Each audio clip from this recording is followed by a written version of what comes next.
I'm freezing. I'm Can I get in your freezing. car? Annie's Can I voice was get in nearly your swallowed car? by the howling wind as she leaned toward the driver's side window. The man inside turned to look at her.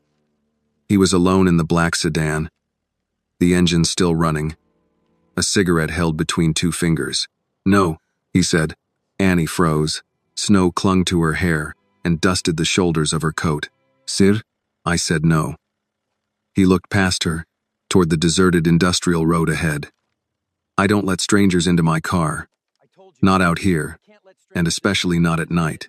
Annie's hands were shaking so badly she could barely hold on to the damp paper grocery bag pressed against her chest. She rubbed her palms together, then pulled her fingers inside her sleeves, trying to preserve what little warmth she had left. Please, she said. I only need to sit inside for a moment. Just for a little while. As soon as I warm up, I'll get out. I'm so cold. The man took a drag from his cigarette, then slowly exhaled the smoke. His gaze moved from her face to the dark road behind her. I understand that you're cold, he said, but I'm cold too. I had to lower this window just to talk to you. His thumb touched the control on the door. The window began to rise. Annie quickly leaned forward. Panic made the words spill from her mouth faster. Please, sir. I'm not asking for money. I'm carrying medicine and food for my mother. But the buses stopped running. I only need to warm up for a minute so I can walk home. The window continued sliding upward until only a narrow opening remained. For a moment, Annie thought he was going to close it completely. She lifted one stiff hand and tapped softly on the glass. It was not a forceful knock. It was only the faint, frightened tapping of someone who had run out of ways to ask for help. Sir, please, she said through the small opening. Just let me sit inside for a little while. I won't touch anything. I can sit quietly and not say a word. I promise I'll leave as soon as I stop shaking. Her breath turned into a white cloud, slipping through the gap and brushing lightly against his cheek. The man flinched and immediately pressed the button again, lowering the window a few more inches. Hey, he snapped. What do you think you're doing? Annie jerked backward. I'm sorry, I didn't mean to. You breathe in my face, tap on my car window, and then still expect me to let you in? His voice rose with every word. You're begging me for help, and you still have the nerve to disrespect me like that? I didn't mean any disrespect. Her teeth were chattering so hard she had to stop halfway through the sentence. I'm sorry, sir. I can't stop shaking. I only wanted you to hear me. You're standing too close to my car. I know. I'm sorry. Then step back.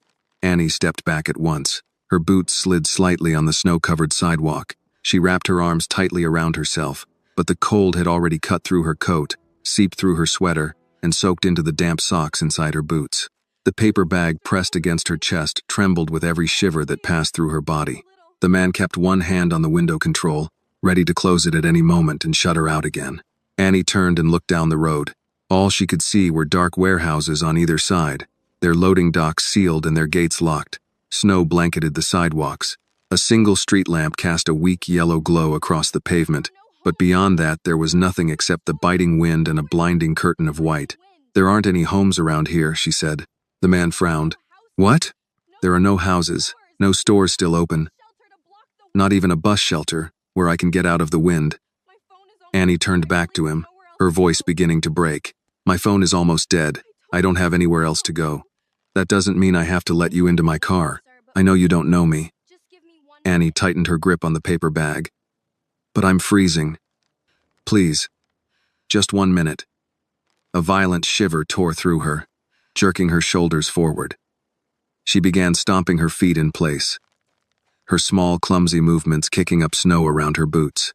Between each step, she rubbed her hands together and gasped for breath, as though forcing herself to keep moving was the only thing keeping her from collapsing. Please, she said again. I'm so cold. I can't feel my fingers anymore. The man's expression tightened. For a moment, his irritation seemed to hold him in place. Then he lowered the window a little farther and pushed one bare hand outside, as though he needed to test for himself whether the weather was truly as bad as she claimed. The wind struck his hand immediately. He drew in a sharp breath and pulled it back inside almost at once. Damn it. He held his hand in front of the heater vent and rubbed his fingers together. Tiny flakes of snow melted across his reddened knuckles. Annie watched him closely. That's what I've been feeling this entire time. He did not answer. Please, she continued. That is all I'm asking for. Just long enough to feel warm again. His hand remained in front of the warm air. This time, he studied her more carefully. The snow covering her hair, the paper bag she refused to set down, and the way her legs trembled each time her boots came down after those desperate little steps. "If I let you in," he said, "where exactly do you plan to sit?" "Anywhere. The passenger seat. The back seat." "I don't care. The back seat?" He narrowed his eyes. "So you sit behind me, and then what? I'm supposed to drive while watching my back?" I let my guard down for 1 second. "And you do something from behind my seat?" Annie stopped stomping her feet. A flash of hurt crossed her face, but it was almost immediately overtaken by fear. She understood that even showing anger or offense might be enough to make him believe she was dangerous. "I'm not going to do anything to you. How am I supposed to know that?" "You can't." She swallowed hard, struggling to keep her voice steady. "You don't know me." "I understand that. Then you should understand why my answer is no." Annie looked down at the paper bag in her hands. The bottom was soaked through and beginning to sag beneath the weight of the food container and the bottle of medicine inside. She tried to hold it more securely with fingers that had nearly stopped obeying her. "I don't know you either," she said quietly. "But I still came to your window because I thought freezing outside in this weather was more dangerous than asking a stranger for help." The man pressed his lips into a thin line. Annie drew in a deep breath, but it still came out trembling. "My mother works at a factory nearby. She's sick. She has a fever and a terrible cough, but they still made her stay for overtime. I'm trying to bring her antibiotics and soup." "Why are you walking?" "The buses stopped running because of the snow." "Then call someone." "There isn't anyone else." "A taxi? A rideshare? My phone is almost dead. And I don't have enough money." He glanced down at the bag in her hands. "Your mother let you come out dressed like that?" "No. When she realized I was going to walk, she told me to go back home. I was trying to get there when I saw your car." "Which factory does she work at?" "North Lake Foods." Something flickered across his face. It was subtle, but unmistakable. Annie could not tell what it meant. Recognition, perhaps. Or discomfort. He looked through the windshield toward the dark road, then back at her. "Let me call someone to help you." "There isn't anyone to call," Annie said. "My mother is still at work, and I'm only trying to get home. I don't need money. I don't need anything from you except a few minutes out of this wind." "Why didn't you stay at the bus stop?" "Because they canceled service, and everyone left. There has to be a gas station somewhere nearby." "There isn't." Her voice caught before she could steady it. "Please, stop telling me to go to places that aren't here." For the first time, the man looked away. The cigarette between the man's fingers had burned nearly all the way down to the filter. He crushed it into the ashtray without taking another drag. Annie could not tell whether he was beginning to reconsider or simply preparing to leave her out there without having to watch what happened next. Her legs began trembling violently again. She tried to keep moving, rocking from heel to toe, even though the snow beneath her boots no longer seemed to feel solid at all. "I'm sorry I tapped on your window," she said. "And I'm sorry I stood too close to your car. I didn't mean to hurt anyone." The man turned back to look at her. The anger had not completely left his face, but it seemed to have softened slightly. "What's your name?" "Annie Brooks." He glanced at the road behind her. "Where do you live?" "South Ada Street." "That's miles from here." "I know. You walked all the way from there?" "I was going to see my mother first. Then she told me to go home." He stared at her face as though he were still trying to find the part of her story that did not add up. Annie wanted to tell him she did not have enough strength left to make anything up. Instead, she said, "Please, I won't sit behind you. I'll sit where you can see me. I'll keep my hands in my lap. You can keep the doors locked until I get out." His eyebrows drew together. "You've thought of an awful lot of rules for someone who only needs help. I'm trying to make it easier for you to say yes." That answer silenced him. The wind suddenly grew stronger, sweeping a thin sheet of snow across the hood of the car. Annie tried to lift one foot, but her knee responded sluggishly, as though it no longer belonged to her. She reached for the edge of the open window, but she could not reach it. Her body lurched forward, and she stumbled against the front fender. The paper bag in her arms struck the side of the car. The bottom seam, already soaked through, split open at once. The plastic container of soup fell first. It struck the snow, rolled into the beam of the headlights, and burst open. Pale broth spilled across the pavement, disappearing almost as soon as it touched the ground. Several packets of crackers followed, their wrappers darkening in the wet snow. Annie cried out and quickly bent down to grab the orange prescription bottle before it could roll beneath the car. Her stiff fingers managed to close around it, but when she tried to stand, one of her boots slid out from under her. She fell hard onto one knee. For several seconds, Annie simply knelt there, clutching the bottle of medicine against her chest as though it were the only thing she had left to protect. The driver's side door swung open. The warm air inside the car was instantly torn away by the freezing wind. The man drew in a sharp breath as the storm struck his face. He stepped out, pulled his coat tightly around himself, and hurried around the front of the car. "Don't try to stand up like that," he said. Annie looked up at him. "I need the medicine." He reached a hand toward her, then stopped abruptly, as though it had just occurred to him that she might be afraid of him too. "May I help you up?" The question surprised her even more than the fact that he had gotten out of the car. Annie nodded once. He took hold of her forearm instead of her hand and carefully pulled her to her feet. The moment her weight settled back onto her legs, she swayed. His grip tightened at once to keep her from falling again. "Passenger seat," he said. "Up front. Somewhere I can see you." "Thank you. Get inside first." He opened the passenger door for her. Annie lowered herself painfully onto the leather seat. Though she tried to brush away the snow, she still left wet streaks along the edge of the cushion. The hot air from the vents hit her frozen skin, stinging so sharply it felt like needles. She held the medicine bottle in both hands, close against her stomach, as though she were afraid someone might take it away. The man closed her door, hurried around the front of the car, and slid into the driver's seat with snow covering his shoulders. He slammed the door shut and blew warm air onto his bare hands. "Dear God," he muttered, turning the heat higher. "You've been walking around out there in weather like this?" Annie held her numb fingers near the vent. "I didn't think it would get this bad. You should have checked the forecast before going out in a storm like this. My mother needed her medicine." He looked at the bottle in her hands, then through the window at the spilled soup outside. It had already been almost completely covered by a fresh layer of snow. His expression tightened. "Put on your seatbelt." Annie did as he said. Even pulling the belt across her body took more strength than it should have. He reached for the navigation screen on the dashboard.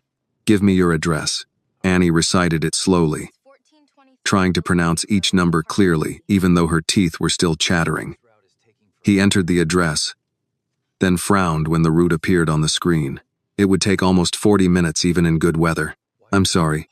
He turned toward her. "Why do you keep apologizing?" Annie had no answer that would make him understand. He put the car into gear and looked back toward the road. "I suppose there's no chance of a quiet evening now." The words still sounded reluctant, but when he eased the car onto the road, he drove so carefully that the sedan was barely crawling. The windshield wipers struggled to clear away the snow that kept gathering on the glass. Beyond the reach of the headlights, the city had nearly disappeared, leaving only snowflakes sweeping through the darkness and the faint red glow of a few taillights in the distance. They passed several blocks before he spoke again. "My name is William Harrison." Annie gave a small nod. "Thank you, Mr. Harrison, for letting me into your car." William kept his eyes on the road. "Your mother works at North Lake Foods?" "Yes." "On the packaging line?" Annie turned to look at him. "How did you know that?" William paused for a moment. "Factories like that usually need extra packaging workers around Christmas. My mother has worked there for 11 years. Annie gently rubbed two fingers together, wincing as sharp pain began returning with the warmth. She almost never misses a shift. She's been sick all week, and they still called her in. They forced her to go? Annie lowered her eyes to the medicine bottle. "My mother says no one there ever really forces you to do anything. But if you refuse, they can always cut your hours." Her voice grew quieter. Before she left tonight, she was coughing so badly she had to sit down on the edge of the bed, but she still went in because she was afraid they would cut her shifts in January. William's hands tightened slightly on the steering wheel. His phone lit up on the center console. Annie caught only part of the message before the screen went dark again. "Grant Mercer. North Lake is ready to sign the papers." William immediately reached over and turned the phone face down. Annie noticed, but she was too exhausted to ask why the name of her mother's factory had appeared on a stranger's phone. By the time they finally reached Annie's apartment building, the front steps were completely covered in snow. William pulled over at the curb and watched as Annie struggled with her seatbelt. "I can get upstairs by myself," she said quickly. "I never said you couldn't. I don't want to take up any more of your time." He looked at her soaked clothes, then at her hands, still stiff from the cold. You are not walking from my car into a dark building when you can barely stand." Before Annie could protest, the phone in her coat pocket began to vibrate. She fumbled to pull it out. The caller's name appeared on the screen. "Marlene and Mom's work." Annie answered immediately. "Miss Marlene, is something wrong with my mother?" On the other end of the line, the woman was crying. She tried to hold back her sobs, but her voice still broke apart. "Annie, listen to me. Your mother just collapsed on the line. They're taking her to Mercy Harbor Hospital right now." The medicine bottle slipped from Annie's hands and fell to the floor of the car. If Annie's story touched your heart, please like this video and tell us in the comments where you are watching from. Subscribe to the channel for more powerful stories of kindness, courage, and justice. Annie did not hear the rest of Marlene's sentence at first. Her mother had collapsed. Those two words filled the car until there seemed to be no room left for breath. "What happened?" Annie asked. "Was she awake? Did she hit her head?"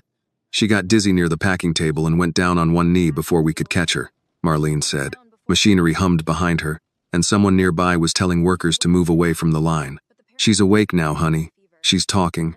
The paramedics think it may be fever and exhaustion, but they want her checked at the hospital." Annie pressed her hand against her mouth. "Did she take her medicine?" Marlene asked. "No, I have it. I was trying to bring it to her. Then bring it to Mercy Harbor. I'm going to follow as soon as they let me clock out." A man's voice cut through in the background. "Marlene, hang up and get back to your station." Marlene lowered her voice. "Do not come to the plant, Annie.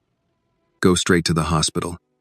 Your mama is all right enough to complain that the ambulance is too expensive, so take that as a good sign."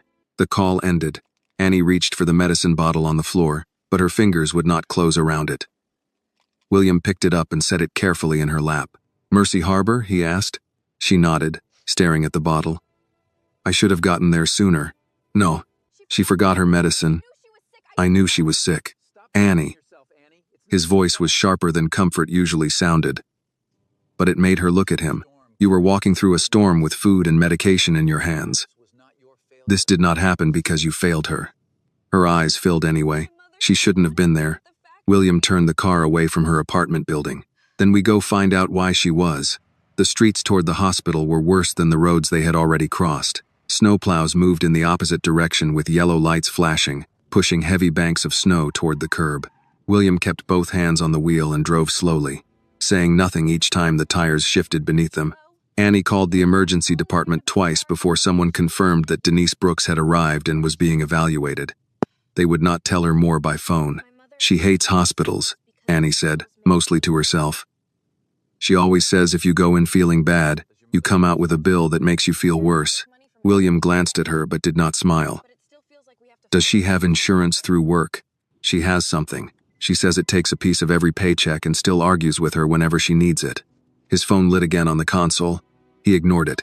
Annie noticed the name before the screen darkened. "North Lake," she said. William's eyes stayed on the road. "Your message said North Lake." "It did. Why?" He took a moment before answering. "My company has business under discussion with them." Annie turned her body toward him despite the seatbelt. "You work with the factory?" "Not yet. There is an agreement being prepared." For several seconds she said nothing. The heater blew warm air against her wet jeans, but the cold in her chest had changed shape. "My mother works until she can barely stand," Annie said.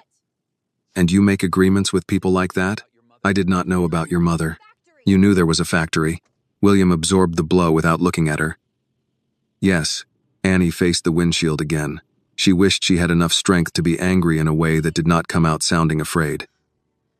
"Please just get me to her." "I will."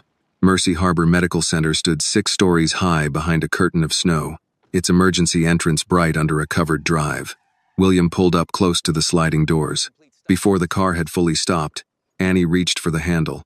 "Wait," he said. "I need to go." "I know. Let me help you across the ice." "I can walk." She opened the door, stepped onto the pavement and nearly lost her footing before catching the roof of the car. William came around without another argument. He did not touch her until she gave a small nod, then offered his arm rather than taking hers. Inside the emergency department, the air smelled of disinfectant and wet winter coats. A television mounted in the waiting room showed canceled flights and cars stalled on the expressway. An older man sat with a towel pressed to his forehead. A mother tried to settle a crying toddler beneath a puffy coat. Annie approached the desk, still holding the medicine bottle. My mother was brought in from North Lake Foods, Denise Brooks. The nurse typed quickly. Are you family? I'm her daughter. She is in an exam room. She is stable. The doctor is with her now. Stable. Annie repeated the word in her head, holding on to it because it was the first thing all night that did not feel as though it were falling apart. Can I see her? As soon as the doctor is finished. We need you to fill out a few details first. The nurse handed her a clipboard. Annie stared at the boxes. Emergency contact, insurance provider, prescription medications, allergies. She knew some answers, but not all of them. Denise had always carried the difficult parts quietly, as if keeping her daughter away from paperwork could keep trouble away too. William stepped back from the counter, giving her space. Annie felt him there anyway. She filled in her name and address, then stopped at the insurance section. I don't know the member number, she said. That is fine, the nurse told her. We can retrieve it once your mother is settled. A door opened behind the desk, and a physician in blue scrubs came out holding a tablet. Family for Denise Brooks? Annie moved so quickly the clipboard nearly fell. I'm her daughter. Is she okay? She is awake and asking for you, the doctor said. Her oxygen level is good. She appears to have a respiratory infection, and working while feverish likely left her dehydrated and lightheaded. We are giving her fluids, checking a chest x-ray, and keeping her for observation tonight. At this point, I do not see anything that suggests a medical crisis.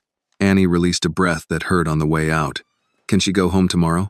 That depends on her temperature and the x-ray, but that is possible. She needs rest, fluids, and no factory shift until she has recovered. Annie looked down at the medicine in her hand. She'll say she has to work. Then somebody needs to tell her that collapsing at work is not a sign she can keep working. The doctor spoke kindly, but the sentence landed with a weight Annie already understood. A nurse guided Annie through the doors. Before following, she turned back. William remained by the waiting room chairs, snow melting from his coat onto the floor. You don't have to stay, she said. He slipped his hands into his coat pockets. I know. Annie waited. William looked at the medicine bottle in her hand, then toward the treatment rooms where her mother was waiting. I'll stay until you know how you are getting home, he said. She did not thank him. She was not ready to decide what his kindness meant. But when the nurse opened the curtain and Annie saw Denise sitting upright with an IV in her arm, looking embarrassed rather than broken, she held the medicine close and finally let herself cry. Denise lifted her free hand the moment Annie reached the bed. Come here, baby. Annie crossed the few steps between them and bent carefully into her mother's arms. She had meant to stay steady, to say the doctor's words back in a calm voice, to act as though a night in observation was only an inconvenience. Instead, her face pressed against Denise's shoulder, and the fear she had been carrying since the snow began came loose all at once. I tried to bring your medicine, she said through her tears. The bus stopped, and I tried to walk. And then you called, and I couldn't get home. Denise held her as firmly as the IV line allowed. You walked out in that storm? I thought you needed me. I did need you. Denise pulled back enough to see her face.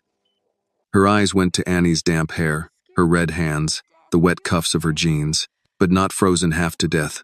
Lord, Annie, I'm okay now. No, you are not.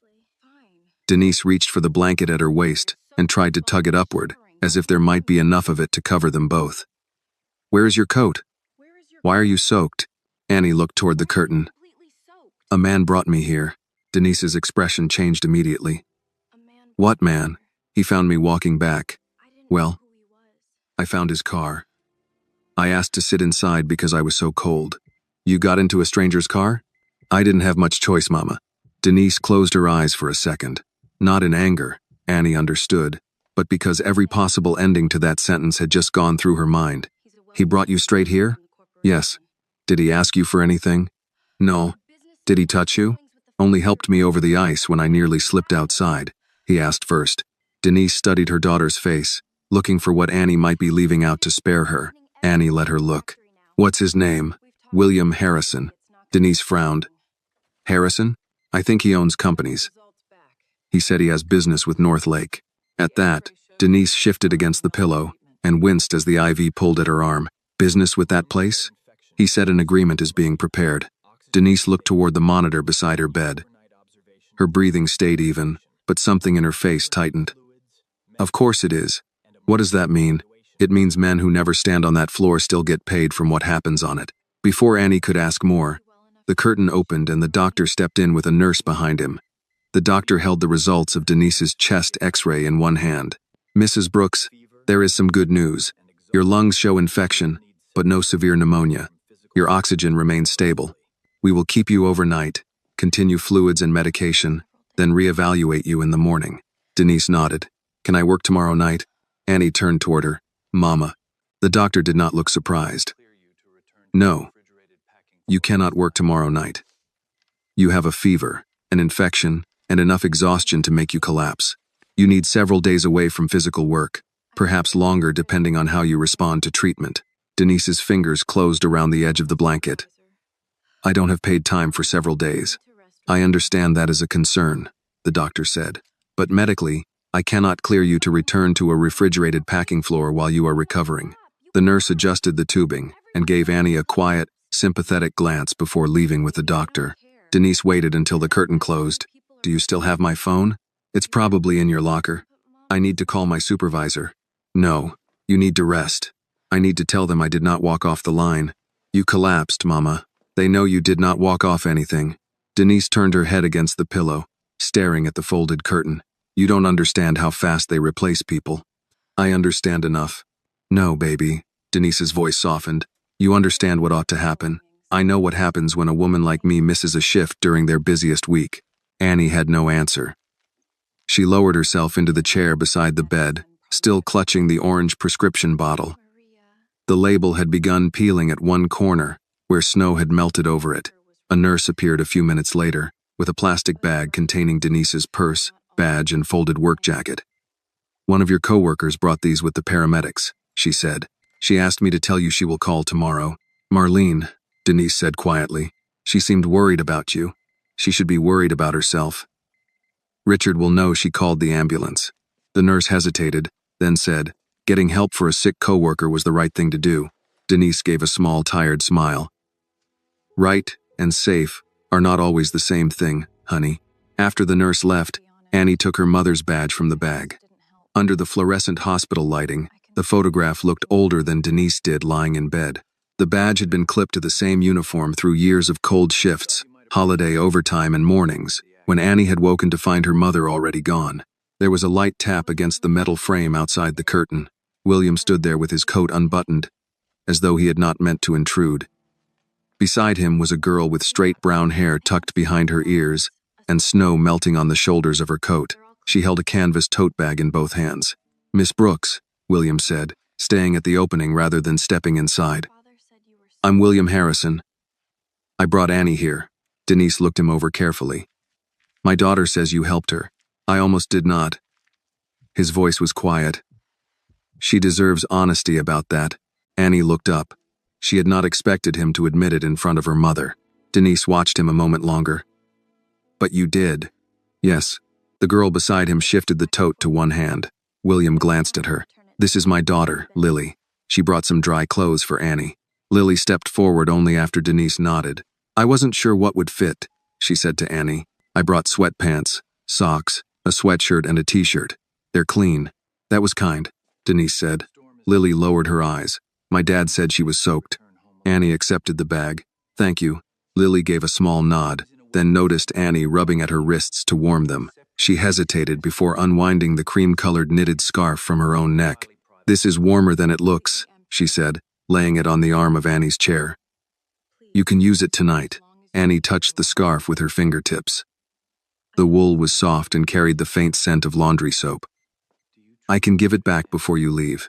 You don't have to give it back tonight. The simple way Lily said it made Annie stop trying to refuse. She placed the scarf around her neck, careful not to let her wet hair soak it. William cleared his throat. Mrs. Brooks, the storm is not easing. Annie cannot safely return to your apartment alone tonight. I have a guest house behind my home in Winnetka. It is separate, heated, and empty. She could stay there while you are here. Denise's expression closed. We do not need to become anyone's holiday charity. I understand why you would say that. Do you? William accepted the question without flinching. Not well enough yet. Annie looked from him to her mother.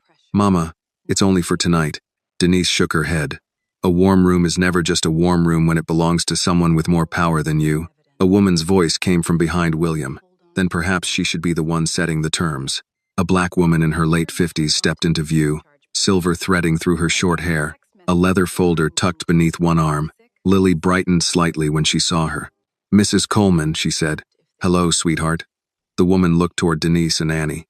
"I'm Ruth Coleman. I run community programs for the foundation William's wife started. Lily called me because she remembered my number." Denise's gaze sharpened. "Are you here to persuade us?" "No, ma'am." Ruth moved into the room only after Denise gestured toward the empty chair. "I'm here to make sure nobody persuades you into agreeing to something you do not understand." William said nothing. Ruth sat beside Annie and noticed the prescription bottle in her lap. "First, keep that. Keep your mother's hospital discharge papers when they give them to you. Keep any text messages about her being called into work sick. Keep her time cards if she has them." Denise stared at her. "Why?" "Because your daughter should not have to prove tonight happened from memory alone." The room grew quiet except for the soft pulse of the monitor. William looked at Denise. "3 nights, he said, "for Annie. And for you when the hospital discharges you, if you choose. No publicity. No photographs. No obligation. You may leave whenever you want." Denise's eyes moved to Annie, to the wet hair curling against the cream scarf, to the tremor that had not fully left her hands. 3 nights, Denise said finally. "And my daughter signs nothing without me reading it first." William nodded. "Agreed." Annie reached for her mother's hand beneath the blanket. For the first time since the phone call, she felt the shaking in her fingers begin to ease. Ruth insisted Annie change into dry clothes before leaving the hospital. She stood outside the restroom holding the canvas tote while Annie pulled on Lily's sweatpants, clean socks, and a sweatshirt that hung loose at the wrists. The cream scarf stayed around her neck. Her wet boots were still cold when she put them back on, but at least the water no longer seeped through to bare skin. When she returned to Denise's room, her mother was resting with her eyes closed. The IV bag hung half-empty above the bed. Annie approached quietly, but Denise opened her eyes before she reached the chair. "You go with them," Denise said. "I can stay here. You cannot sleep in that chair after the night you just had." "I don't want to leave you." Denise reached for her hand. "The nurses have me. You come back in the morning with my phone charger and some sense." Annie gave a weak laugh despite herself. "I have one of those. Bring proof." William waited near the curtain with Lily and Ruth, giving them the dignity of not standing over the goodbye. When Annie finally turned, she held her mother's work bag in one hand and the pharmacy bottle in the other. "Mr. Harrison," Denise called. William stepped closer. "Yes, ma'am? If my girl tells you she wants to come back here, you bring her back." "I will. And if she says she is uncomfortable in that house of yours, she leaves. No questions." Annie expected him to bristle. Instead, he nodded. "She will have a key. The guest house has its own entrance. I will not enter unless she asks me to." Denise watched his face, testing whether the answer was practiced or real. "All right." Outside the emergency entrance, the snowfall had weakened, but the parking lot was still layered in slush and salt. William opened the rear door for Lily, then the passenger door for Annie. She stopped beside it. "I can sit in the back with Lily." William understood at once. The front seat carried too much of what had happened on the road. "Of course." Lily slid over without comment. During the drive north, she did not press Annie with questions. She pointed out a thermos of hot chocolate her housekeeper had packed and said, "It's not very hot anymore, but it's still good." Annie took 2 careful sips, then held it in both hands because the warmth was enough. Winnetka did not look like any neighborhood Annie knew. Snow sat smooth across wide lawns and stone walls. The homes were set back from the road, their windows lit with wreaths and candles. Their driveways already cleared, though the storm had barely stopped. William turned through iron gates and followed a lane past a large brick house to a smaller building behind it. "That's the guest house," he said. "You won't have to come through the main house." The building was larger than Annie's entire apartment. Not grand, exactly, but quiet and clean, with a small kitchen, a sofa, 1 bedroom, and a bathroom, whose towels were folded as if nobody had ever needed them in a hurry. William placed a key on the kitchen counter. "This is yours while you are here. There is a deadbolt on the front door. The thermostat is by the hallway." Annie looked from the key to him. "Does anyone else have one?" "My house manager has an emergency key. I can have her seal it in an envelope until you leave. Lily looked at her father, a little surprised by the offer. Annie said, "That would be better. I'll arrange it tonight."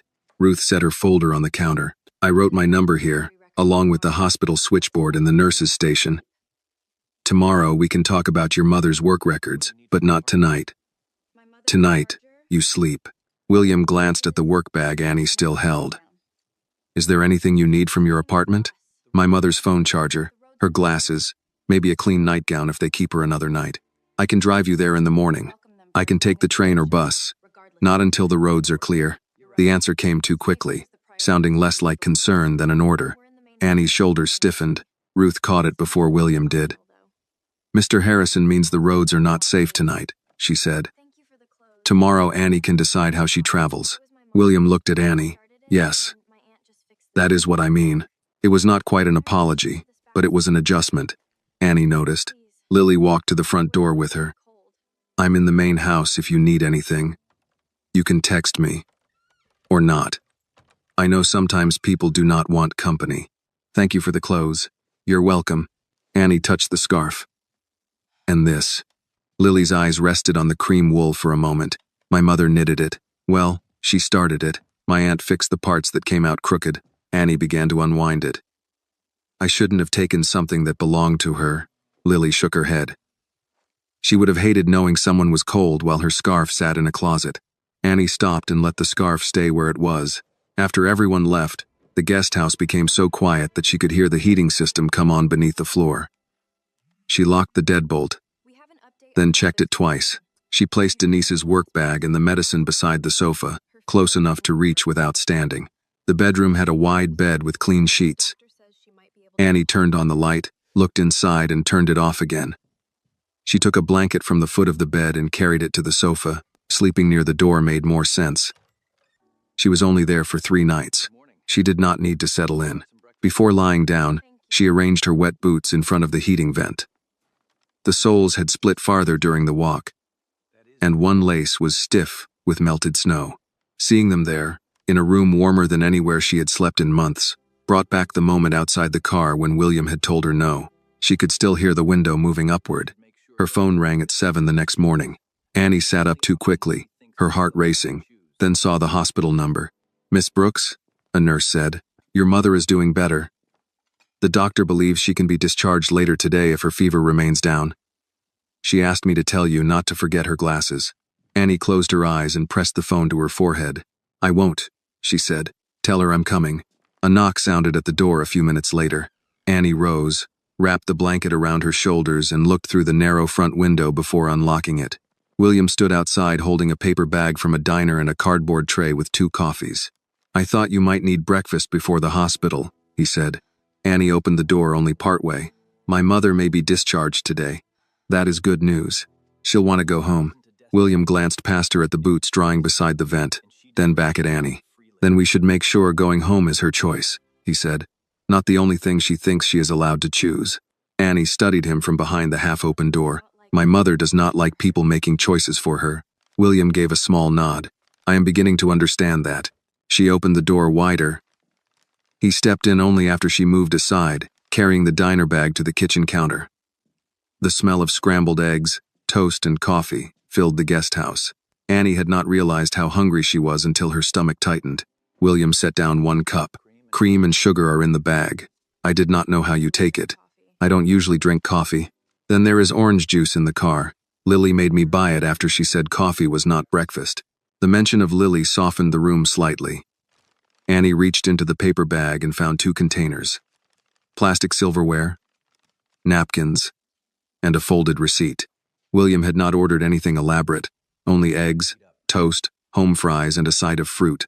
"You didn't have to bring this," she said. "No," he replied. "I did not." The answer was simple enough that she did not feel pushed into thanking him again. She sat at the small kitchen table and opened 1 container while William remained by the counter. "Aren't you eating?" "I already did." She doubted that. He looked like a man who had spent the night awake. His white shirt still crisp, but his eyes shadowed. A faint smell of cigarette smoke clung to his coat. Her phone buzzed with a message from the hospital. Denise's discharge review was scheduled for early afternoon. "I need to get her glasses and clothes," Annie said. Then I need to talk to the doctor about what happens if she can't work. I can take you to your apartment, then to the hospital. Annie looked down at her toast. I said she'll want to go home, and I said she should be allowed to choose. That sounds right when you say it. She lifted her eyes to him. But if the choice is home without enough heat, or staying somewhere owned by a man she met yesterday, that is not much of a choice either. William did not answer immediately. What would make it less difficult? I don't know yet. Then you do not have to answer this morning. A knock interrupted them. Ruth entered after Annie unlocked the door, carrying her leather folder and a wool cap dusted with snow. I hope I'm not late for the diner food, she said. There is plenty, Annie replied. Good. William forgets that people think more clearly after eating. William glanced at Ruth. Good morning to you too. Ruth removed her coat and sat opposite Annie. How is your mother? They may discharge her today. That is a relief. It also means she should not walk back into a workplace conversation unprepared. Ruth opened the folder. Does she have any messages from her supervisor? Maybe on her phone. She left it at work. We should retrieve it, along with her time card records if she has access to them. Not to start a fight today. To make sure nobody rewrites what happened while she is recovering. Annie nodded. She'll understand that. William shifted near the counter.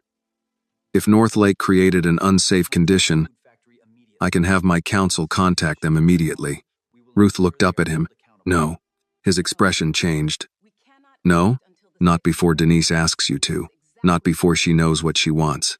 A call from your lawyers might frighten the company into preserving records. It might also frighten them into portraying her as a problem tied to a powerful outsider. I could protect her. You could overwhelm her situation, Ruth said. Those are not always different things. Annie watched William absorb that. His fingers touched the edge of the counter, then released it. All right, he said. I will wait. They drove to South Ada Street after Annie ate half her breakfast. Ruth sat beside William in the front, leaving Annie in the back with a clean tote bag for her mother's clothes. The snow had stopped, but the street still moved slowly. Neighbors with shovels worked along sidewalks, and a man in a bear's knit cap cleared the steps of Annie's building before starting on the elderly woman's doorway next to it. Inside the apartment, Ruth waited by the kitchen while Annie collected Denise's glasses, nightgown, slippers, and a cardigan. William stayed near the door, uncomfortable in a space where every object seemed to explain something he had not had to understand before. The grocery coupons on the counter, the space heater with a frayed cord, the nursing school brochure held flat beneath a sugar bowl. On the refrigerator, Annie found a folded paper tucked under a magnet. It was a schedule from Northlake with Denise's name highlighted beside 4 overnight shifts, including Christmas Eve. She was supposed to work tomorrow too, Annie said. Ruth came closer. Take a photo of that. William stared at the hours printed on the page. After she collapsed? This schedule was posted before she collapsed, Annie said. Whether they expect her back now depends on how much they think they can get away with. She folded the paper and placed it in the tote. At the hospital, Denise was sitting upright in bed, wearing her own sweater over a hospital gown, and arguing gently with a nurse about leaving in borrowed slippers. Her color had improved, and the tightness in Annie's chest loosened when her mother complained that hospital oatmeal had no business calling itself food. There's my girl, Denise said as Annie entered. And she remembered my glasses. Now I can read whatever they try to make me sign. Ruth smiled. That is exactly the spirit I hoped you would have today. The discharge doctor explained that Denise could go home if she rested, completed her medication, and returned if her breathing worsened. She was not to work in the cold packing area until cleared at a follow-up appointment. Denise accepted the instructions without arguing this time. Annie knew that meant she was already calculating the lost wages. When the nurse left, William stepped forward. Mrs. Brooks, the guest house remains available for the 3 nights we discussed. After that, you make your own decision. Denise adjusted her glasses. And what does it cost? Nothing. Nothing usually has small print. William took that question seriously. Then there should be paper saying exactly what it does and does not mean. Ruth turned toward him. Prepared by whom? He hesitated only briefly. You are right. Not by my lawyer alone. Denise and Annie should see and approve every word first. Denise nodded once. Now that sounds closer to respect. That afternoon, Annie helped her mother settle into the guest house bedroom. Denise protested until a coughing spell ended the debate. Annie placed the antibiotics and a glass of water on the bedside table, then returned to the kitchen to find an envelope lying beside the fruit bowl. Her name and her mother's name were typed across the front. Inside was a multi-page agreement bearing the letterhead of Harrison Capital Group. She read the first paragraph, then the second. Temporary housing assistance. Confidentiality. Termination at the discretion of the property owner. By the time William knocked at the door 20 minutes later, Annie had packed her borrowed clothes back into Lily's tote and placed the agreement on the table. "You said we would choose," she told him when he entered. "So why is my mother's life already printed on your company paper?" William stopped in the doorway. His gaze moved from Annie's packed tote to the agreement on the table, then to Denise, who had pushed herself upright in the bedroom doorway, with one hand braced against the frame. "I did not send that here," he said. Annie let out a short breath. "It has your company's name on every page. I asked my office to prepare something simple, so there would be no confusion about the housing arrangement. I did not approve those terms, but somebody believed those terms were normal." Annie tapped the first page with 2 fingers. Confidentiality. Termination whenever the property owner decides. My mother gets sick at work, and 12 hours later, we are being told we can be removed from a roof if we say the wrong thing. Denise crossed the room slowly, carrying her hospital discharge folder under one arm. "Let me see it." "Mama, you should sit down." "I can read sitting down." Annie pulled out a chair for her. Denise lowered herself carefully, adjusted her glasses, and began with the first line. William remained standing near the door. Ruth, who had been parking her car, entered a minute later and understood the room before anyone explained it. "What happened?" she asked. Annie slid the agreement toward her. "Apparently we were given choices right up until somebody printed them." Ruth read the title, then looked at William. "Did you instruct counsel to include a non-disclosure clause?" "No." "Did you tell them Annie and Denise were involved in a potential dispute with Northlake?" "I told my office only that a family needed temporary use of the guest house." Ruth's expression did not ease. "Then your office treats ordinary kindness like risk management by habit." William looked at the agreement again. The words seemed to trouble him more now that Denise's tired hands were holding them. "I should have spoken to both of you before making any call." "Yes," Annie said. "You should have."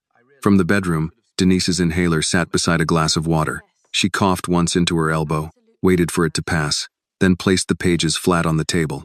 "Mr. Harrison, maybe you meant to help. I can accept that. But I spent 11 years signing whatever Northlake placed in front of me because I needed hours. I signed forms saying overtime was voluntary when saying no meant my name disappeared from the schedule. I am not leaving a hospital bed to sign another document somebody else decided was good for me." William met her eyes. "You will not have to." He crossed to the table, picked up the agreement, and tore it once down the middle. The sound was clean and sudden. He tore it again, then set the pieces beside the fruit bowl. Annie watched him. "Destroying it does not mean it never happened." "No," he said. "It means I cannot pretend an apology fixes the way it happened." Ruth removed a yellow legal pad from her folder and laid it in front of Denise. "Then start again. Their words, not yours." William pulled out the remaining chair but did not sit until Denise gave a slight nod. Annie stayed standing beside her mother, one hand resting on the back of the chair. Denise read the blank page as if it carried as much danger as the printed agreement had. 3 nights, she said, starting last night. Annie picked up the pen. 3 nights of temporary lodging, she wrote. "No charge," Denise added. "No repayment later, no favors owed." William said, "Agreed. No picture of us, no names in your company newsletter, no holiday donation story, no people showing up asking how grateful we are." His face tightened, not at her words but at the fact that she needed to say them. "Agreed." Annie wrote each line slowly, leaving enough space that nothing could later be squeezed between them. Ruth said, "No communication with Northlake regarding Denise without her knowledge, unless there is an immediate medical emergency." Denise nodded. "Put that in."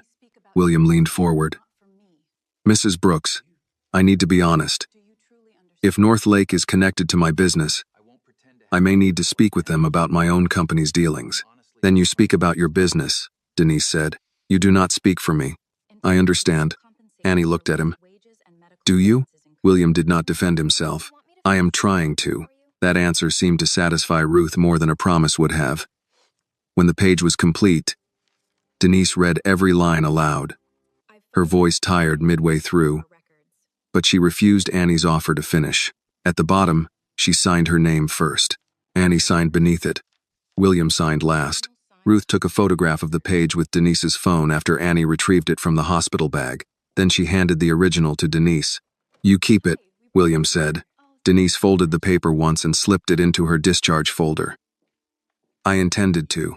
A quiet knock came at the front door. Annie looked through the glass before opening it.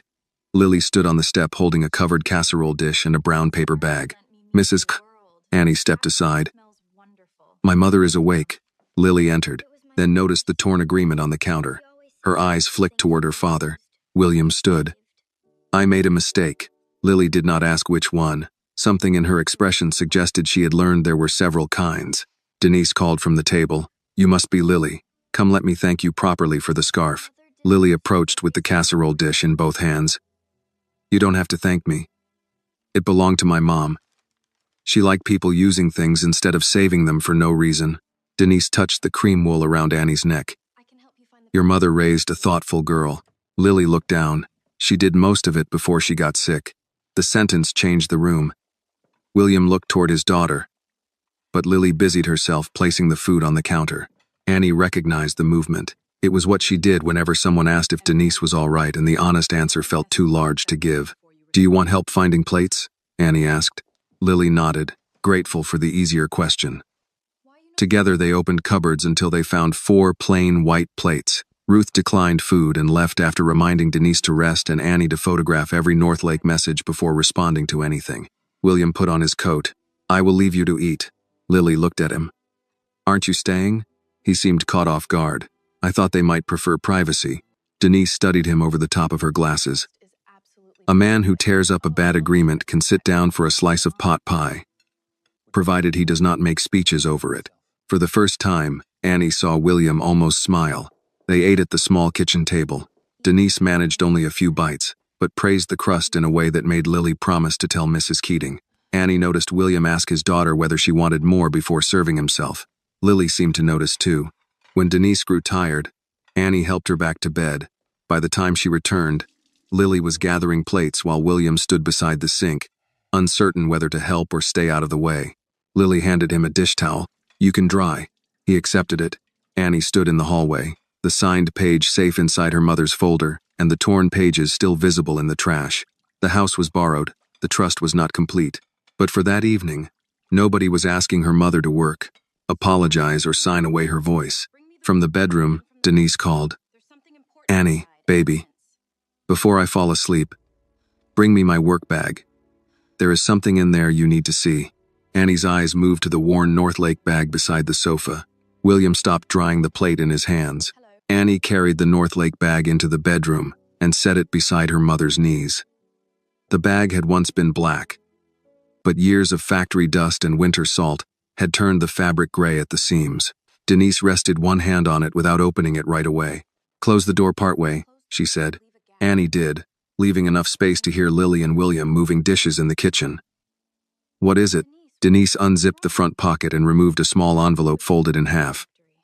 Inside were 3-time slips, a printed schedule, and several pieces of paper clipped together. She handed them to Annie. "I kept telling myself I was holding on to these in case things got worse," Denise said. "Truth is, things were already worse. I just wasn't ready to say it out loud." Annie unfolded the schedule first.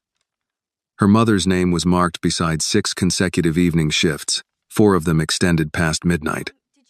2 had handwritten initials beside the word overtime. "You worked all of these?" Denise nodded. "You told me you only picked up 1 extra night. I told you enough to keep you from worrying. That didn't keep me from worrying. It kept me from knowing." Denise let that land. Her face, still tired from the hospital, seemed older under the bedside lamp. "I know." Annie lifted one of the smaller slips. "What is this?" "Temperature log from the cold room. Marlene made copies before management replaced the sheet on the wall." Annie read the dates. For several shifts, the recorded temperature in the packing area had fallen well below the usual range printed at the top of the form. Beside one date, someone had written, "Heat vent not working near line 4. Line 4 is yours. Most nights. And they left you there sick?" Denise glanced toward the partly closed door. It wasn't just me. Annie sat on the edge of the bed.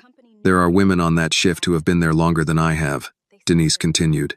Marlene has arthritis in both hands. Gloria wears a brace under her glove because she hurt her wrist lifting a case last spring. Teresa has a little boy with asthma, so she takes every extra hour they give her.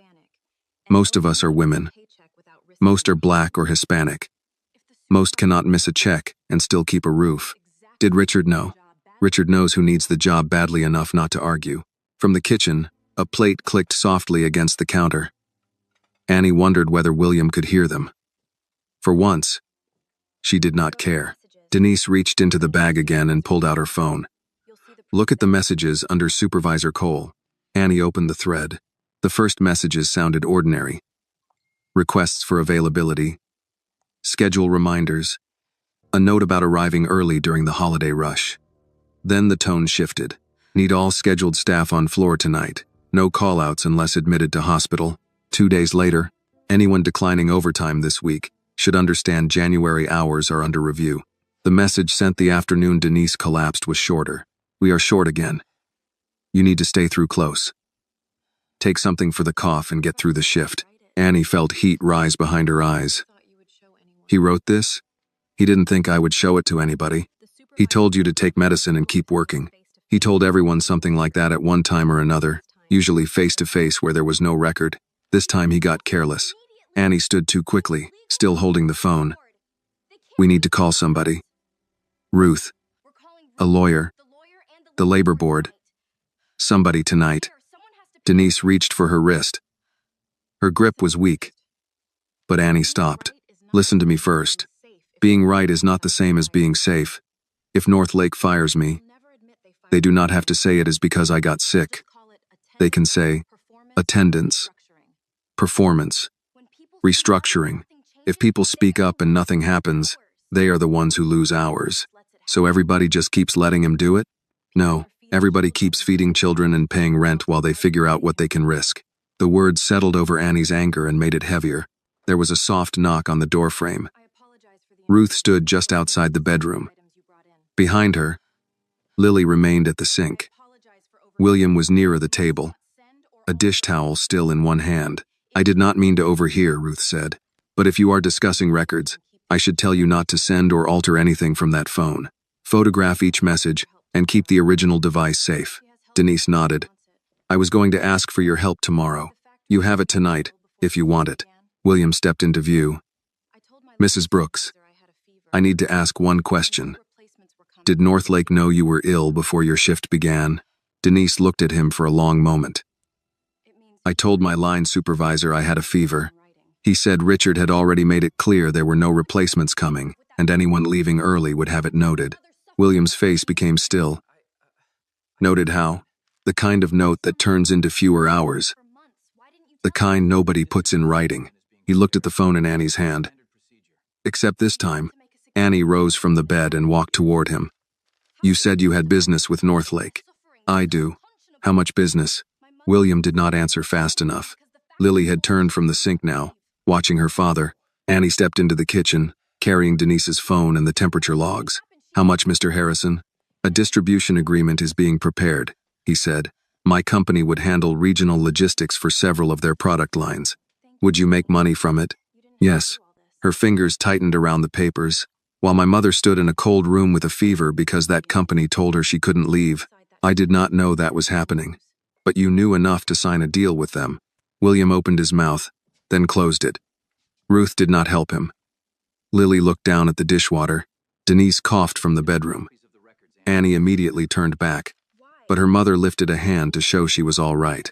Annie, Denise said, bring me my water. Annie filled the glass from the kitchen tap.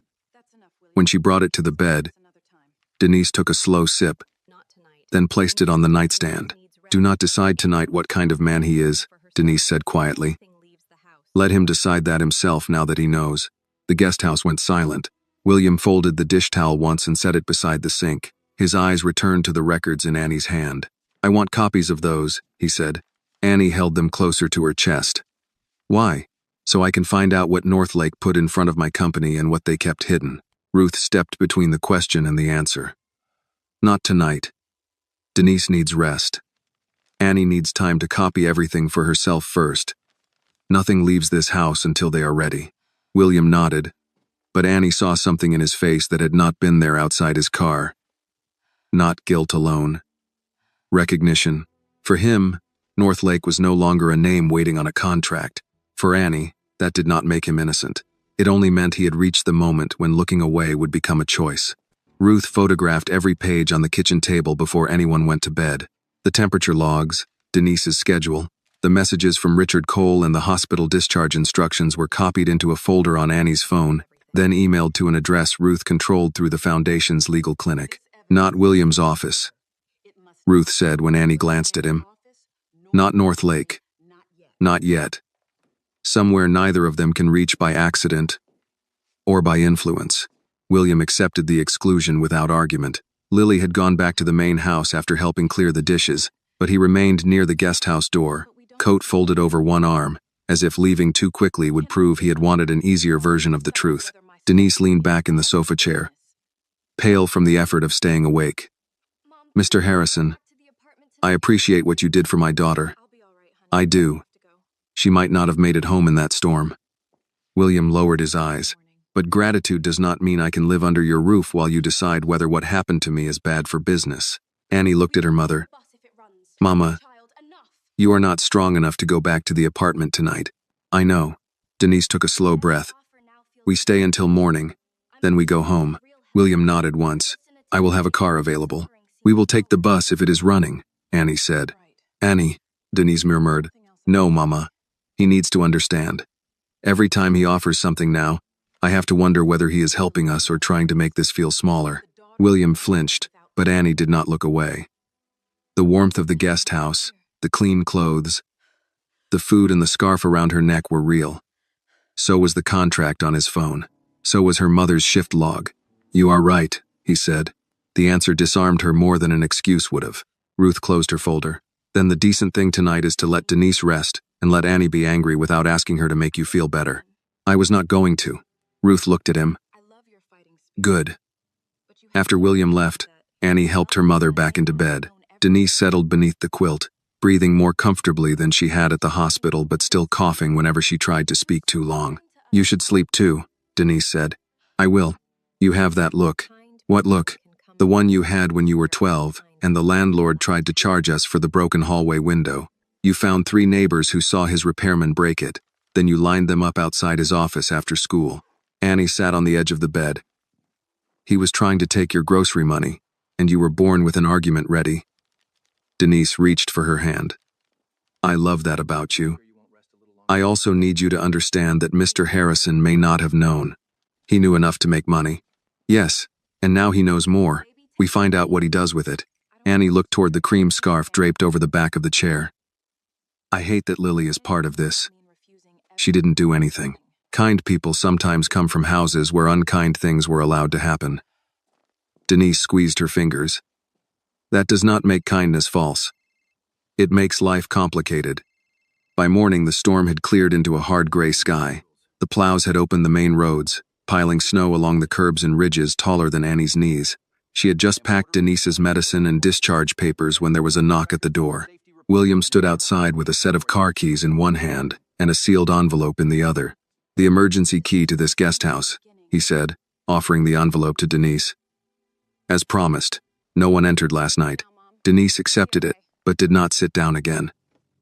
She had dressed in the clean cardigan Annie brought from home, and her North Lake work badge was zipped inside her bag. We are leaving, she said. I understand. William handed the keys to Annie instead. The car is yours for the trip. My driver can take you home and leave immediately. Annie shook her head. We can manage. Denise touched her arm. The doctor said no standing around in cold air. Managing does not mean refusing every practical thing. Annie knew the correction was meant for more than this car ride. She took the keys reluctantly. Only home, William said. His phone rang before they reached the door. The screen displayed a name Annie recognized from the message she had seen in his car. Grant Mercer. William answered. Yes. The voice on the other end was loud enough for Annie to hear fragments. Signing schedule, North Lake. Press release. Delay not advisable. William turned slightly away, but not far enough to conceal his answer. Put the signing on hold. A pause. No, Grant. Do not tell Richard there is a minor concern. Tell him I require employment records, safety reports, and all internal complaints connected to the packing floor before my name goes on anything. Annie felt her mother go still beside her. Grant's reply came sharper now. William's expression changed. I am aware of the size of the deal, he said. That is why I want to know what it is built on. He ended the call before Grant finished speaking. Denise adjusted the strap of her bag over her shoulder. That was a beginning. William looked at her. It should have happened before you were carried off that floor. Yes, she said. It should have. Annie helped her mother into the car. William stood on the snowy drive while they pulled away, growing smaller in the rear window, until the guest house and the large brick home disappeared behind bare trees. Their apartment felt colder after Winnetka. The radiator knocked as if it resented being asked to work, and the stairwell smelled of wet boots and old paint. Still, when Denise put her key into the lock, her shoulders eased. Home, she said. Annie carried the bags inside, helped her mother settle on the sofa, and placed the medication beside a glass of water. On the kitchen table sat her nursing application, exactly where she had left it before walking into the snow. She moved it aside and placed Ruth's folder in the center of the table. Denise watched her. What are you doing? Making a list of the women you said were hurt there. Annie, I'm not calling reporters. I'm not going to the factory. She found a pen. I just want their names, if they're willing to talk. Her mother looked tired, but not surprised. Before Denise could answer, her phone rang inside the work bag. The caller ID read Northlake Human Resources. Annie and Denise looked at each other. Denise reached for the phone and answered on speaker. A woman introduced herself in a pleasant, rehearsed voice.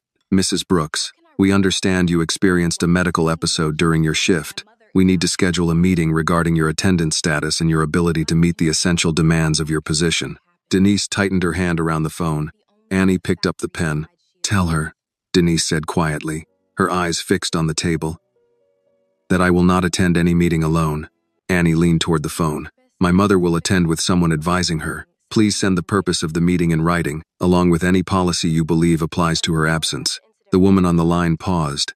Her voice had been pleasant when Denise was alone on the other end. Now it sharpened by half a degree. May I ask who I'm speaking with? Her daughter, Mrs. Brooks. Company matters should be discussed directly with the employee. Denise lifted her chin. Then discuss it directly with me. I will not attend alone, and I want everything you just said emailed to me. Another pause. We will follow up. The call ended. For several seconds, neither of them moved. The apartment radiator knocked beneath the window. Somewhere upstairs, a child ran across a floor, and a woman called after him to put on socks. Denise lowered herself onto the sofa. They never called me Mrs. Brooks on the line. Annie placed the phone on the table beside Ruth's folder. They know you have something now. They know I was taken to the hospital from their floor. That is enough to make them careful. Good. Let them be careful. Denise gave her daughter a tired look. Careful people can still hurt you, Annie. Sometimes they are better at it. Annie reached for the phone again. I'm calling Ruth. Ruth answered before the second ring. She listened without interrupting while Annie repeated the human resources call, including the exact phrases about attendance status and essential demands. When Annie finished, Ruth said, Do not call them back. Do not meet them without support. Have your mother write down what time they called and what they said while it is fresh. I'm right here, Denise said toward the speaker. I know, Denise. How are you feeling? Better than they hoped and worse than I'd like. Ruth gave a soft sound that might have been approval. That sounds honest. Rest today. Tomorrow, if you agree, I will come by with a worker advocate I trust. We can review your messages and talk about whether any of your coworkers are willing to document their own experiences. Denise looked at Annie's pen already poised above the paper. My daughter started a list before the phone stopped ringing. I suspected she might. Annie wrote the time of the call at the top of a clean sheet. Mama mentioned Marlene, Gloria, and Teresa. Denise rested her head back against the cushion. Marlene will speak if she thinks it protects somebody else. Gloria may be afraid. Teresa has a child. You do not push any of them. I won't, Ruth said. That is important, Annie. Their stories belong to them. You ask. You listen. You never promise a result, You cannot control. I understand. After the call, Annie warmed soup from the can she had meant to share with Denise the night before. She placed crackers on a plate and brought everything to the sofa. Her mother ate slowly, stopping once to cough into a tissue, but the sound was less harsh than it had been before the hospital. You should be working on your application, Denise said between spoonfuls. I will. Not after this is all finished. It may not finish quickly. Annie stirred her own soup without eating. How am I supposed to write about caring for people while pretending this is not happening to you? By remembering that your life cannot be only a reaction to what happened to me.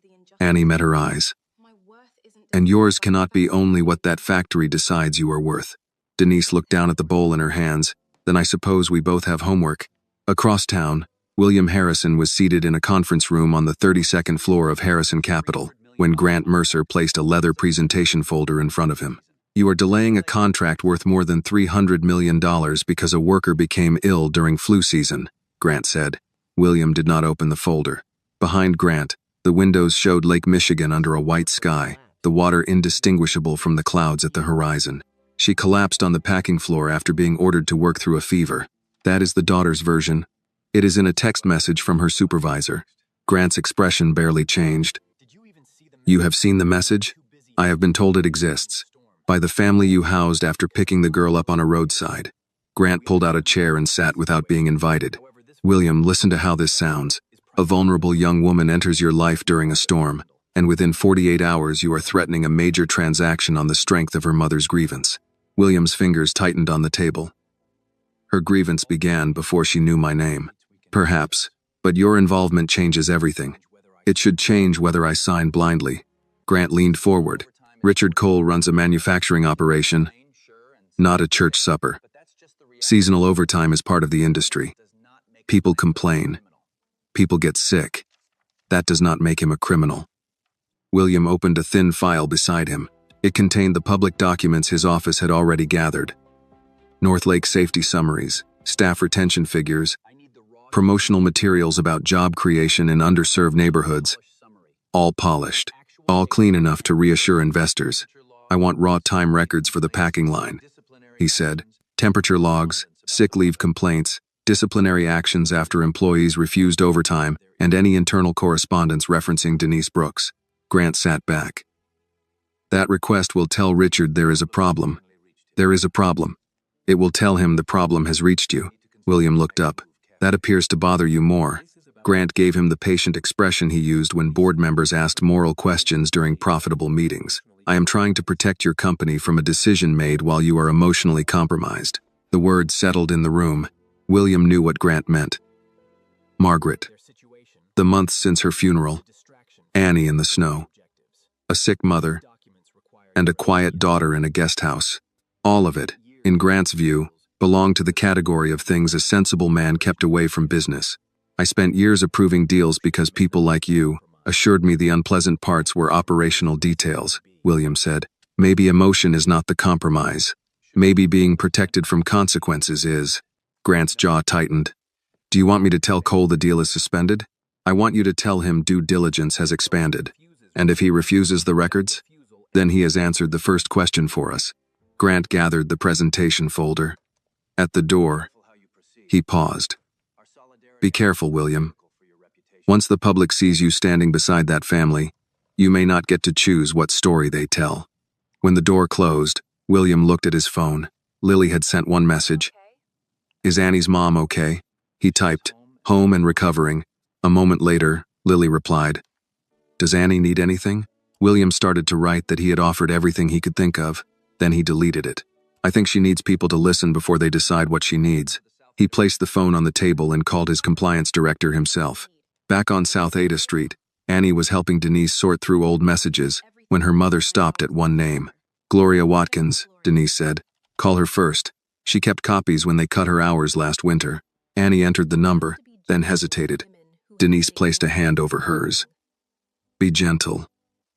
Women who have been ignored a long time do not always trust the first person who says they are ready to listen. Annie nodded and pressed call. A woman answered after 4 rings. Hello? Miss Watkins? My name is Annie Brooks. I'm Denise's daughter. There was silence, then concern. Is your mom all right? She's home now. She asked me to call because we need to understand what Northlake has been doing to the women on that line. Gloria did not answer immediately. Then her voice lowered. You better come by tomorrow, she said. And bring something to write with. Your mother is not the first one they tried to work sick. Annie looked at Denise. Her mother closed her eyes, not with relief, but with the weary recognition that the road ahead had just opened wider. Gloria Watkins lived in a brick 2-flat 3 bus stops west of Denise's apartment. By late morning, the sidewalks had been shoveled into narrow paths between banks of dirty snow. Annie walked carefully beside Ruth, holding a canvas tote with her notebook, copies of Denise's messages, and 2 containers of chicken soup Denise had insisted they bring. You never go to someone's home asking them to reopen a wound empty-handed, Denise had said from the sofa. Gloria fed me through 2 double shifts when you were little. At the front door, Gloria opened before Annie finished knocking. She was a broad-shouldered woman with silver braids pulled behind her head and a black brace around her right wrist. Look at you, she said, drawing Annie into a hug before she seemed to remember Annie was no longer a child. Last time I saw you, you were in a cap and gown trying not to cry because your mama cried enough for both of you. She still does that, Annie said. Your mama earned it. Gloria noticed Ruth and nodded politely. You from the foundation? Ruth Coleman. I help workers locate independent legal support. I'm here only if you want me here. Gloria held the door wider. Come in before my heating bill starts climbing over the conversation. Her living room smelled of coffee and menthol rub. A framed photograph of 2 grown sons sat on the mantel beside a small wooden cross. Annie put the soup in the refrigerator while Gloria made room at the table among grocery flyers and a half-finished crossword puzzle. How is Denise? Gloria asked. Resting. The doctor says she should recover if she stays off the packing floor until she's better. Gloria gave a low sound. That floor has made plenty of women worse before it let them get better. Annie opened her notebook. Mama said they cut your hours last winter. Gloria flexed the hand inside the brace. They did more than that. I tore something in my wrist moving frozen cases. I reported it before the shift ended. The next morning, a supervisor told me there was no injury report because I had finished my hours, so it could not have been serious. She pushed back from the table and returned with a plastic grocery bag full of folded papers. I went to urgent care on my own dime. When I asked Northlake to cover it, Richard called me unreliable. After that, 38 hours became 22. Ruth took out a pad. Do you have your schedule from before and after the injury? I kept everyone. Gloria tapped the bag. My husband used to say I saved paper like I expected the world to lie to me someday. Turns out, he knew the world. Annie wrote carefully, asking only what Ruth had advised. Dates, names, who had witnessed the injury, whether Gloria had copies. She did not ask Gloria to accuse anyone beyond what she could prove. As Gloria sorted her records, there was another knock. She looked toward the door. That will be Teresa. I told her Denise was home, and her girl had finally decided to make trouble properly. Miss Gloria, Annie said. Gloria smiled. Honey, trouble is what managers call the truth when it arrives with witnesses. Teresa Alvarez entered carrying a grocery store bakery box and brushing snow from her sleeves. She looked younger than Annie expected, perhaps in her 30s, with worry already settled around her mouth. I cannot stay long, Teresa said. My sister has my son until 1. You do not have to stay at all, Ruth told her, and nothing you say gets used without your agreement. Teresa sat slowly. Denise went down because they made her stay? Annie nodded. She had a fever. Richard texted her to take something for her cough and get through the shift. Teresa pressed her lips together. He said that to my friend Carla when she was pregnant. Not in a text. He knows when to speak instead of write. She reached into her purse and removed her phone. Her hands trembled as she opened a photograph. A red, swollen ankle, resting on a pillow. I slipped near the freezer drain in March. Water had been there since the morning shift. My supervisor said if I reported it as a workplace fall, the line would be shut down and everybody would blame me for losing hours. He gave me a form saying I had aggravated an old injury. Did you sign it? Annie asked. Teresa nodded, ashamed. Ruth leaned forward. Mrs. Alvarez, signing something under pressure does not make the pressure disappear. Do you still have the form? I have a picture. My sister told me to take one before I gave it back. Your sister was wise. Teresa looked at Annie. I am not brave like your mother. My mother was afraid too, Annie said. She still is. The answer eased something in Teresa's face. She forwarded the photograph and agreed Ruth could contact her after she spoke with a worker attorney. By the time Annie and Ruth left Gloria's apartment, the notebook held more than dates. It held the sound of Gloria laughing bitterly when she described being thanked for loyalty before her hours were cut. Teresa apologizing for needing work more than she needed vindication. The names of 2 more women who might speak if someone promised not to expose them alone. Annie called Denise from the sidewalk. How did it go? Her mother asked. Annie watched Ruth scrape ice from the windshield.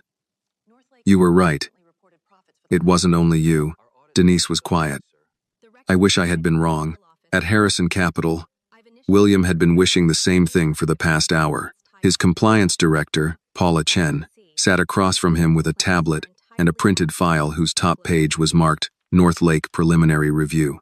The records Grant's office sent yesterday were incomplete, Paula said, so I requested the archived correspondence tied to the transaction. William turned the page. What did you find? References to employee complaints that do not appear in the disclosure package. There are also temperature variance reports from the packing department.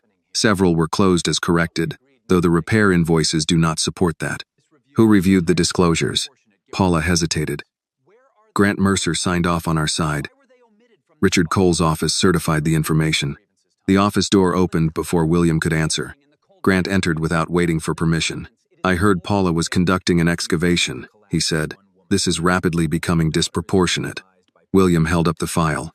Why were employee complaints omitted? Grant's gaze flicked toward Paula. Operational grievances are not material to a logistics agreement. A woman collapsed in a cold packing area while sick. One woman, Grant said. Whose daughter is now being advised by people attached to your family foundation. Do you see how this can be made to look? Paula closed her tablet. I can leave. No, William said. Stay. Grant's expression cooled. William placed the temperature reports beside the complaint references. I want every North Lake document preserved. No deletions, no amended summaries, no calls warning Richard to clean up his files. You are treating a partner like a criminal.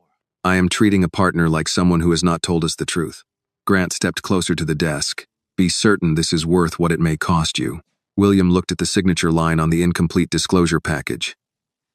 Grant's signature sat there in clean black ink. It is beginning to cost me more that I trusted you. At the Brooks apartment, Annie had just returned with Ruth when she found her mother sitting at the kitchen table, an envelope open before her. Denise did not speak as Annie came in. She simply pushed the letter across the table. North Lake Foods thanked her for her years of service, then stated that her inability to fulfill scheduled shifts and meet job requirements required immediate termination. Annie read it once, then again. At the bottom, the date showed it had been prepared the same morning Human Resources called to request a meeting. Denise folded her hands tightly in her lap. They never wanted to talk to me, she said. They wanted to make it look like they had. Annie sat down across from her mother and read the termination letter a third time, slower than before, as though the cruelty might become less deliberate if she gave each sentence enough attention. It did not. North Lake thanked Denise for her years of service, referred to her hospitalization as an inability to fulfill scheduled responsibilities, and ended her employment before she had been given the meeting Human Resources claimed to be arranging. Ruth removed her glasses and held out her hand. May I? Denise slid the letter across the table. Ruth examined the date, the signature, and the paragraph about attendance. Do you still have the email asking you to meet? Annie lifted her mother's phone, and the call log from this morning. Good, keep both. This letter may tell us more about their fear than their policy. Denise gave a dry laugh, then covered her mouth as a cough interrupted it. Fear still signs the paper that stops my paycheck. Annie reached for the soup pot on the stove, but Denise shook her head.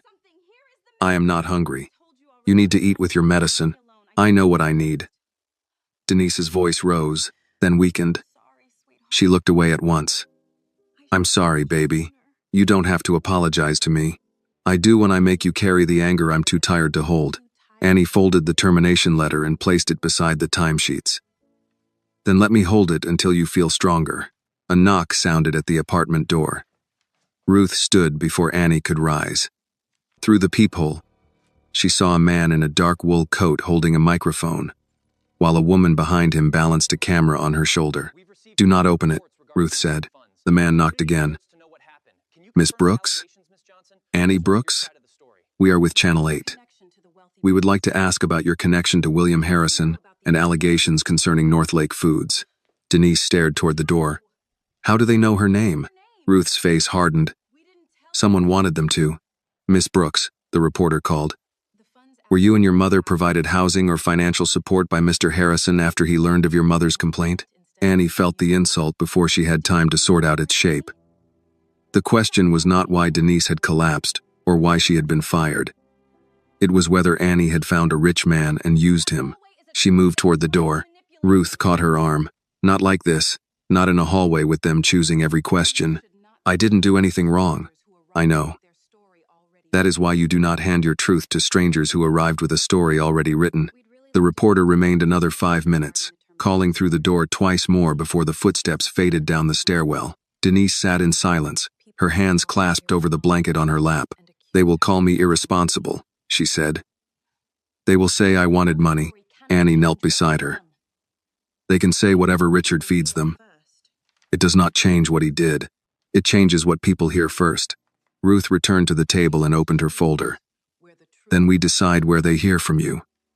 Williams Hotel is hosting Northlake's pre-signing reception this evening. Investors, local business press, probably city development staff. Richard will be there." Denise looked alarmed. "You are not taking Annie into that room. I am not taking her anywhere. I am telling her where the people making decisions will be standing." Annie looked at the documents spread across the table. Hospital records, text messages, temperature logs, Gloria's schedules, Teresa's photograph, and her mother's termination letter. "I need copies of everything," she said. Denise closed her eyes. "Annie, they came to our door, Mama. They already decided we were part of the story. I'm not going to hide while Richard gets to tell it." Ruth studied her. "If you go, you stay beside me. You answer only what you choose. You do not accuse beyond the documents. And if it becomes too much, we leave." Annie nodded. Denise reached for her hand. "Wear the warm coat." Despite everything, Annie almost smiled. "I will." That evening, Harrison Grand shone above Michigan Avenue with wreaths in every window, and valet attendants stamping snow from polished shoes. Inside, the lobby carried the smell of evergreen branches and expensive perfume. A string quartet played near a tall Christmas tree, while guests accepted wine from silver trays and talked about job growth, expansion, and community investment. Annie entered beside Ruth wearing her dry parka, black pants, and Lily's cream scarf around her neck. In her canvas tote were the records Denise had trusted her to carry. People noticed her slowly at first, then all at once. Near the far end of the lobby, Richard Cole stood beside Grant Mercer, laughing with a city council aide. When Richard saw Annie, the smile stayed in place but lost its warmth. He murmured something to Grant, then turned toward a reporter standing near the bar. Ruth leaned close to Annie. "He is moving before you speak. Stay calm." They had taken only a few more steps when the reporter from Annie's apartment approached, microphone already raised. "Annie Brooks, were you invited here tonight by William Harrison?" "No," Annie said. "I came to provide documents concerning my mother's employment. Have you been staying on Mr. Harrison's property?" Before Annie could answer, Richard appeared beside the reporter with a concerned expression that looked practiced in mirrors. "This young woman's mother experienced an unfortunate medical incident," he said. "Northlake has attempted to handle it appropriately. It is regrettable if personal assistance from Mr. Harrison has led her to believe public accusations will produce special treatment." Annie stared at him. "Special treatment?" Richard lowered his voice as if speaking gently to someone unreasonable. "Your mother was expected to meet the requirements of her position, as every employee is. She went to work with a fever because your message told her to take something for her cough and finish the shift." The conversation nearest them stopped. The quartet continued playing, but even that seemed farther away. Richard's face changed for less than a second. "I have no idea what message you think you saw." Annie opened her tote. Her hands trembled, but not from cold this time. She placed a printed screenshot of his message on a small reception table beside the termination letter and Denise's hospital discharge instructions. "This one," she said. The reporter's microphone lowered toward the papers. Richard took a step forward. "Those are private employment matters. They became my business when my mother collapsed trying to obey you. More faces turned toward them. Grant was already scanning the lobby, searching for someone who could end the scene quietly. William appeared from the ballroom entrance, Lily close behind him. He saw Annie, the reporter, Richard, and the papers on the table. His first instinct showed in the speed of his steps. He meant to put himself between Annie and the cameras. Annie saw him coming. "Don't stand in front of me," she said. William stopped beside her instead. Richard drew himself upright. "William, I suggest your staff remove this disruption before it damages an important evening." William looked at the termination letter. "Did you fire Denise Brooks today? She failed to meet attendance and performance obligations. She collapsed during a shift you ordered her to finish while sick." Richard turned toward the gathered guests.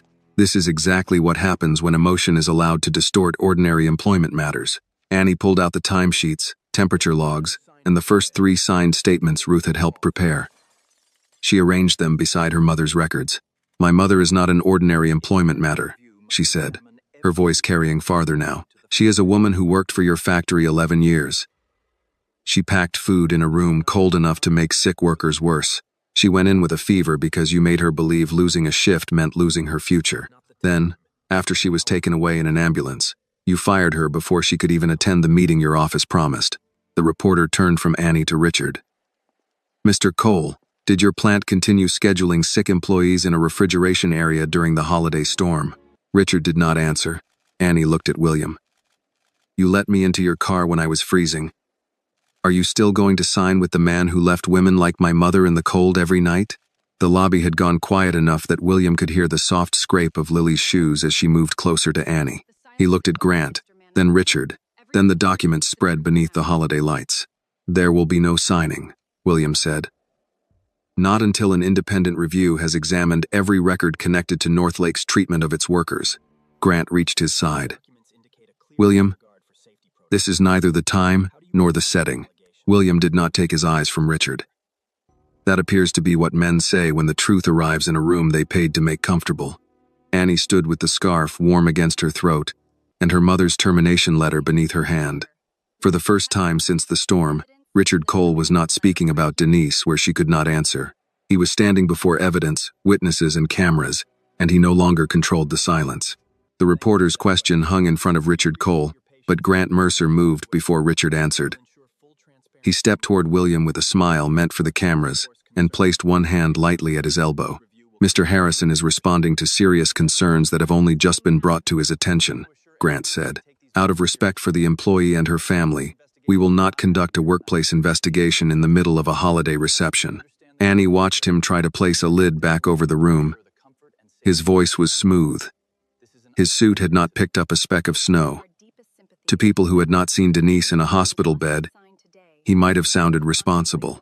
Ruth moved beside Annie and collected the original papers before anyone could reach them. "Copies remain available for the appropriate authorities," she said, loud enough for the reporter to hear. Richard turned to William. "We need to speak privately." "No," Annie said before William could answer. "He needs to hear you where everyone else can hear you." Richard looked at her as though she were a child interrupting adults. "Miss Brooks, I understand this has been emotional for you, but your mother's employment record is not something you are qualified to interpret." Annie felt Lily move closer at her side. "My mother was qualified to work 11 years for you," Annie said. "She was qualified enough to stand in your cold packing room while she could barely breathe. Now that she has papers you do not like, suddenly nobody in my family is qualified to speak." A few people near the reception table lowered their wine glasses. The reporter raised the microphone again. "Mr. Cole, did you personally send the text telling Mrs. Brooks to take something for her cough and complete her shift?" Richard's face remained controlled, but a pulse moved in his temple. "I cannot authenticate a printed screenshot presented in a public lobby." "I can," Annie said. "It is still on her phone." Grant turned sharply to William. "End this now." Not because she is wrong or right, but because this is no way to handle exposure for either side. William looked at him. "Exposure? You know what I mean." "Yes," William said. "I believe I do." He signaled to the hotel manager, a woman standing near the ballroom doors. "Give Miss Brooks and Mrs. Coleman a private room where they can secure their documents. No one from North Lake enters unless they approve it. No one from my company either." The manager nodded and approached Ruth quietly. Annie did not move yet. My mother was fired today. William looked at the letter on the table. She was supposed to be asked to a meeting, Annie continued. Instead, they made a letter in the morning and called later so it would sound fair. William turned to Richard. Is that true? Richard spread his hands. Denise Brooks had attendance issues. A medical event does not erase the operational requirements of a food production plant. She was hospitalized from your floor, and we followed procedure. Procedure, Annie said. The word came out quieter than everything else she had said, but it carried farther. That is what people say when they want cruelty to sound organized. Richard took one step toward her. Ruth blocked his path without touching him. William's voice changed. Do not go near her. Richard stopped. You are making an extraordinary mistake. I think I made it before tonight. Grant pressed his lips together, then said, William, a word, now. This time William followed him, but only as far as a sitting area visible from the lobby. Richard joined them. Annie remained near Ruth and Lily, close enough to see the three men, not close enough to hear it first. Lily reached for Annie's hand, then paused. Is it okay? Annie looked at the offered hand and nodded. Lily's fingers were warm around hers. You should not have had to do that alone, Lily said. I wasn't alone. Annie glanced at her mother's records. My mother was standing there with me. Across the lobby, Grant leaned close to William. His voice rose despite his effort to keep it contained. Do you understand what you just threatened?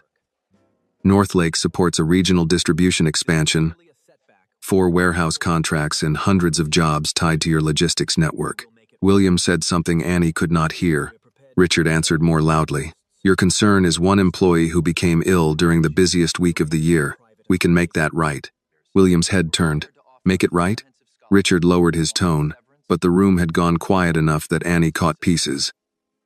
Medical costs, compensation, private accommodation, no need for spectacle. Ruth's mouth tightened.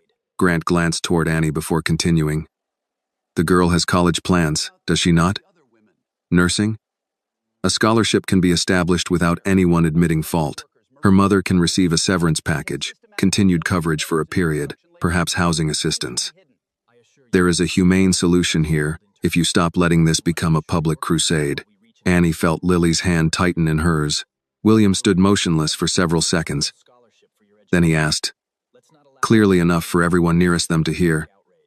And the other women? Richard's expression flattened. What other women? The women in those statements. The workers on the cold line. The people whose complaints were never disclosed to my company. Grant replied, those can be reviewed internally. Quietly, William said. Professionally. Annie understood then. They were not denying her mother had been harmed. They were calculating how much it would cost to make her stop saying so. Richard walked back toward her, keeping a polite distance this time.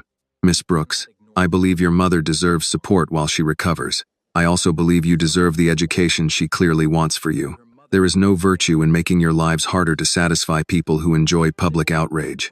Annie released Lily's hand. My mother's life got harder in your factory, she said. Not in this lobby. I am offering a way forward. For us? For everyone involved. No, Annie said. For everyone embarrassed. His smile disappeared. Grant addressed William. Think carefully. She was cold for one night, William. You cannot burn an empire over one night in the snow. The word seemed to strike William more deeply than any accusation had. He looked toward Annie. At the cream scarf around her neck and the papers Ruth held close against her folder. She was cold for one night, William said. Her mother has been standing in it for years. He faced Grant and Richard. There will be no private offer tonight. No severance in exchange for silence. No scholarship tied to disappearing records. My compliance director will receive every Northlake file before morning, and outside counsel chosen without your involvement will preserve the evidence. Grant stared at him. You are choosing a very expensive conscience. William's answer was quiet. No, I am finally admitting what the cheaper one has already cost. Grant's face hardened. Then you should be prepared to explain this decision to your board. I will, William said, and you should be prepared to explain why employee complaints were withheld from me. For the first time that evening, Grant had no polished answer. Richard turned away from the cameras, speaking rapidly into his phone as he crossed the lobby. The reception did not resume. Guests stayed where they were, watching a celebration become something none of the invitations had promised. Ruth guided Annie into the private room the hotel manager had opened for them. Lily followed with a glass of water. Once the door closed, Annie set both hands on the table to steady herself.